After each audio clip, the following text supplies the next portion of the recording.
In this conversation, we're going to talk about water. What does water have to do with hair? Well, think about it. We drink more water, we're hydrated, our hair grows more. We're going to talk about that from an investment standpoint. The more you're hydrated, the more you might make in business, in your personal life or your investment life. Let's make these painful profits, though. Peace. But if I'm not mistaken, you're supposed to do at least 74 ounces of water. I think that's right. I think it's half your size in ounces, something like that. I don't know. And you run to the back. I just try. My goal is just to drink a gallon a day. That's good. That's good. Some days I make it, some days I don't, but that's always the goal. Okay. You sleep better, your skin's better, Skin is better. you look younger. Like, people don't believe I'm 80. All right, so question. So in our community, You ain't gonna ride by that. You know what I'm saying? Black don't crack. Black don't crack. Look this way, Mario. This is what you gotta look forward to if you do what I do. You know what I'm saying? Black don't crack. Erica see it. She see it. You can't really say that because you're a dude. But go ahead. Just go ahead. Yeah. Now I was saying so in our community, we drink like our Kool-Aid, but it's with water. So like, why is it that we probably drink that type of water and drink enough water, but we still can't wait, we don't get enough sleep, which is a crazy correlation between how much sleep you have and how much money you make. Like, why is it that we drink water but we still blow up, don't get enough sleep? Like, why is that? Because we're not drinking water. We're drinking sugar, color, dye. We're but drinking it's water though, right? When you do your packet of Kool-Aid, you do put water. You put water in it. You put water, but it becomes liquid. So liquid water. So Kool-Aid, when you add the Kool-Aid into the water, it's no longer water. Right. You've added chemicals in it. Okay. It changes the composition. Okay. Therefore, you're not getting water.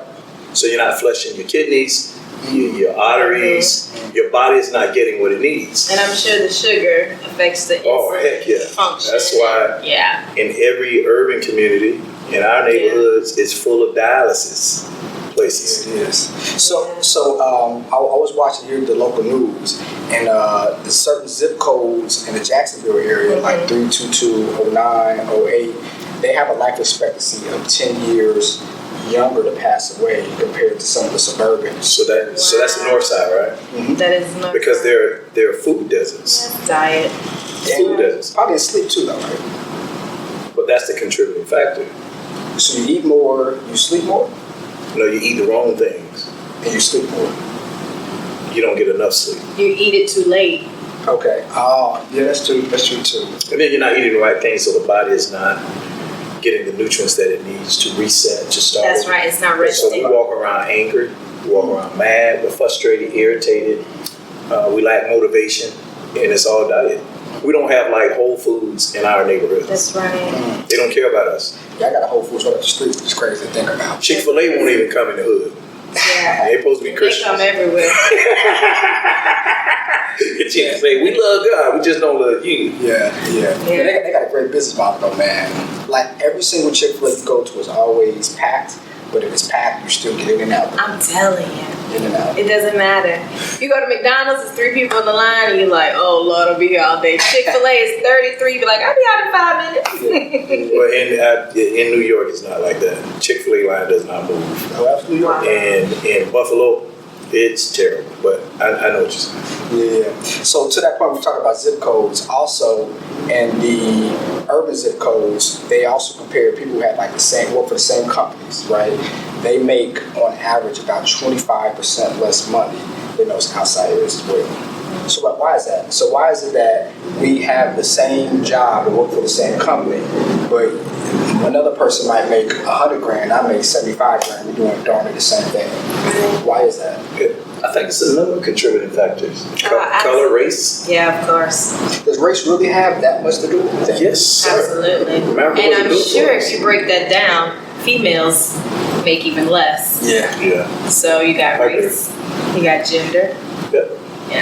You got knowledge. They think you don't know what you're supposed to make. One thing I heard you say, or I read, you said, when is the right time to ask for a raise? A lot of times we feel like, oh, this isn't a good time. And I say that at my job a lot too, but it's always the right time. Yeah, we're conditional thinkers based on how we've been taught. Like it with nails. Thank you. Your bracelets. Yeah. You've been over there. Yeah, I was trying. So you got gender, race, and then you have Knowledge. knowledge, and then you have a lot of the opportunities that we do qualify for are not within our reach or in our vicinity. Therefore, we have to travel so far from them, it automatically alleviates them. So it's several factors. What do you think? Yeah. Or you just tell them I'm right. So from my experience, from my practice, just kind of talking to people kind of over the life of the businesses that I have, it's really education. Like, we don't think it because we watch YouTube, we watch Instagram, and I go to college, I'm a millionaire. I was a high school dropout, I'm a millionaire.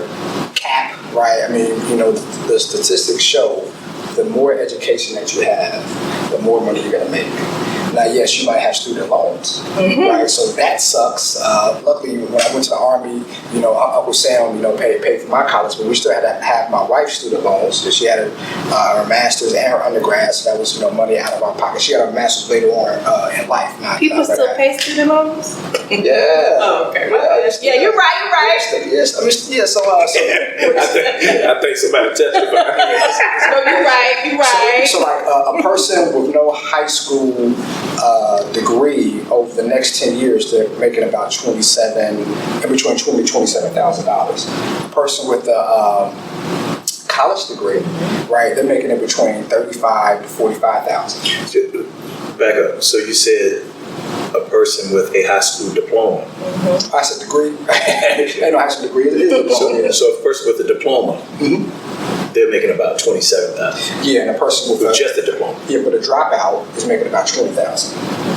Right. So you think about So if you drop out of high school, you're making about $20,000. Over the next 10 years, you're making about $20,000. if you stay in high school, you make about $27,000. Yeah. So over 10 years, that's $70,000 more dollars, right? Over 20 years, that's 140. 30 years, that's $210,000. That is a lot of money between It's a big gap. finishing high school and not finishing high school.